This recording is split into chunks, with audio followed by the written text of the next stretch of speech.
My name is Francoise Milou. I'm a French architect. I have 30 years of experience practicing in France, in Europe, focusing more on reuse of existing building or dealing with conservation work. And I won the competition for the National Art Gallery in Singapore 2 or 3 years ago.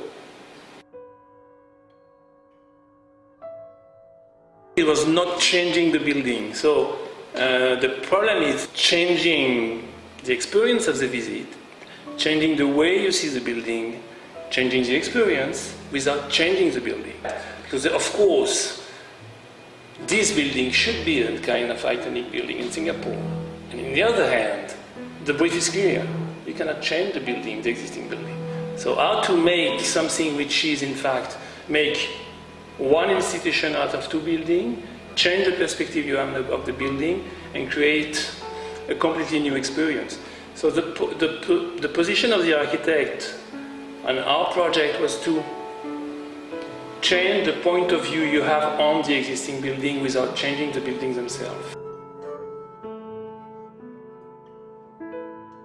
The government of Singapore, when they decide to change the City Hall and the Supreme Court and to make a National Art Gallery out of it, has taken its inspiration from many cultural projects in Europe. And the Louvre, for example, the Louvre was originally a palace, a king palace transformed after the revolution in a kind of large gallery. And it was a decision meant to say that the art is very important at the core of the national identity of France, and the same attitude that has been made by the government of Singapore. So it's not only the architect which has been really influenced by this tradition. I think the government of Singapore as well. As an architect, what I take from the Louvre is this incredible work to make really one gallery out of many buildings, and the work of Pei in the Louvre is very good for that, using always the same stone, always the same color, always the same signage strategy for a very, very large building, which gives you the impression that in fact it's like walking in a landscape. You have this impression of unity, simplicity, in fact, which gives you the impression of the institution. The process of making an institution in Singapore is not that simple, because the process, the country is very new, the nation building process is still going on. The importance of the arts as a core value in the society is not so clear at the middle management level. So to convince at all the levels that this unity is so important, it's not that easy. And I fight a lot for that, and sometimes I'm a bit challenged by my client who wants more to have this more kind of series of different things, kind of shopping mall approach, let's say, to be very blunt. But we fight a lot, and the Louvre is a good example of a very strong statement about the importance of the unity in a large institution.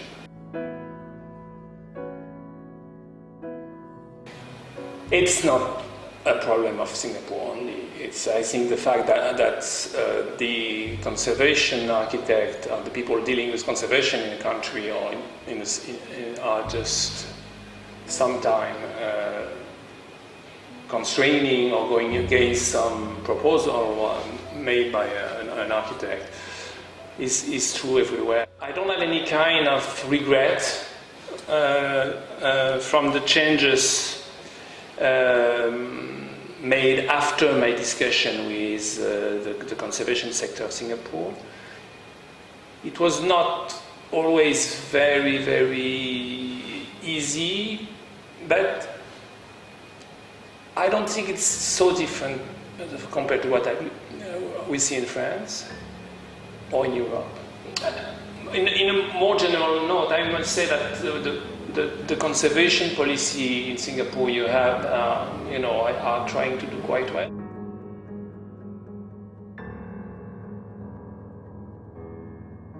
think there is a lot. There is a lot to do. It's a country with very limited natural resource. I think, and I think it's very important. To learn to reuse existing building, to try to even modern building. I mean, not to build everything from scratch and so on. I think there is a lot to do in the future in Singapore. I think they should gazette more building. I think they should protect more building or ensemble of building or area in Singapore. And I think they should work more in reusing existing modern buildings. I think there is a kind of push. I think a kind of but I think that they will do it. I think it's more or less in the pipeline. People are expecting something different. The success of Singapore is recognized everywhere from many aspects, and I think there is something to do in Singapore the other countries in Southeast Asia cannot do. The mix of the hardworking young staff, modesty, welcoming attitude.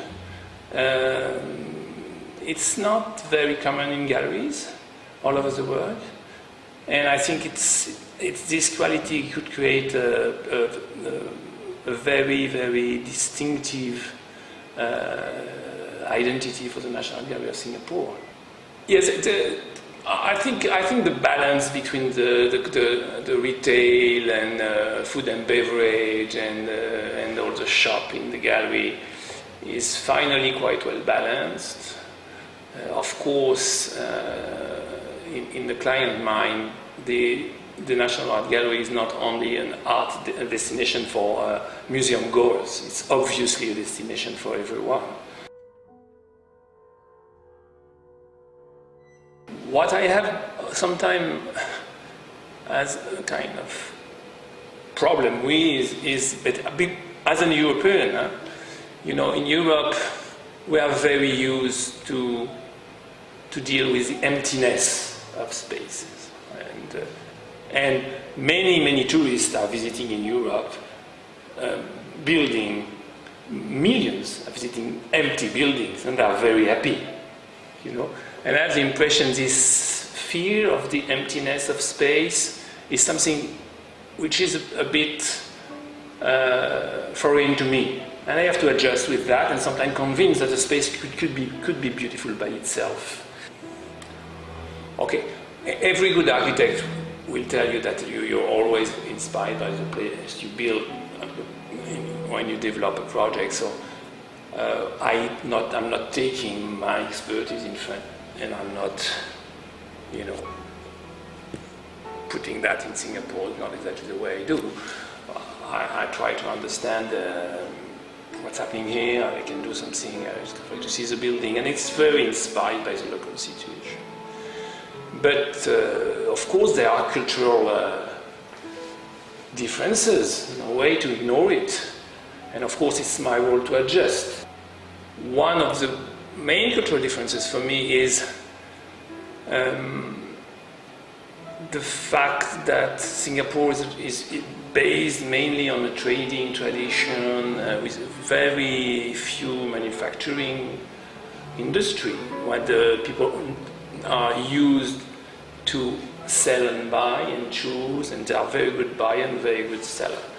But not so good at fabricating things, so where in fact you can see the identity of someone successful in Singapore could be making good deals or making and the identity of a European architect is just fabricating something very beautiful.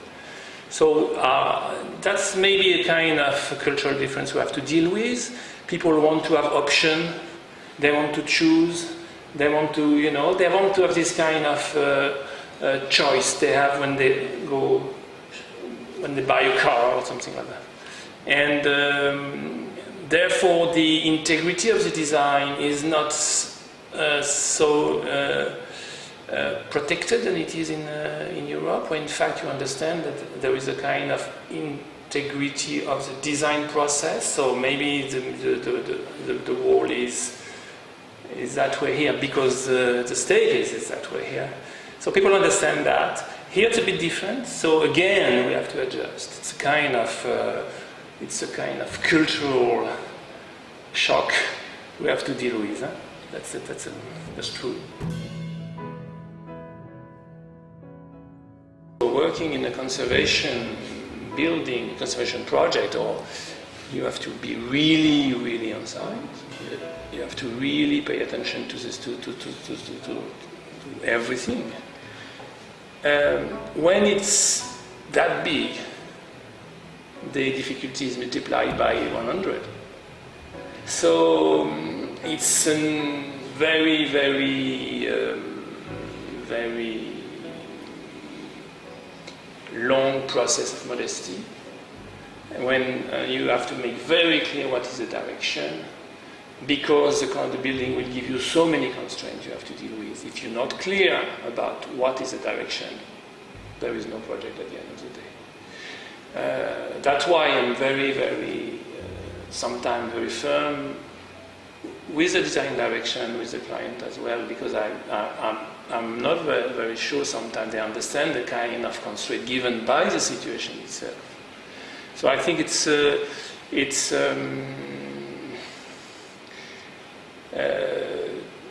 this kind of project, and the Louvre is a very good example as well. This simplicity of the design decision, the unity of the design decision is very key in the quality of the design at the end of the day, because there are so many stories impacting the design decision, so many elements and so on, that the quality is relying often on the very simple and very radical decision you make at the beginning, and you have to sustain, and you have to defend, and you have to protect.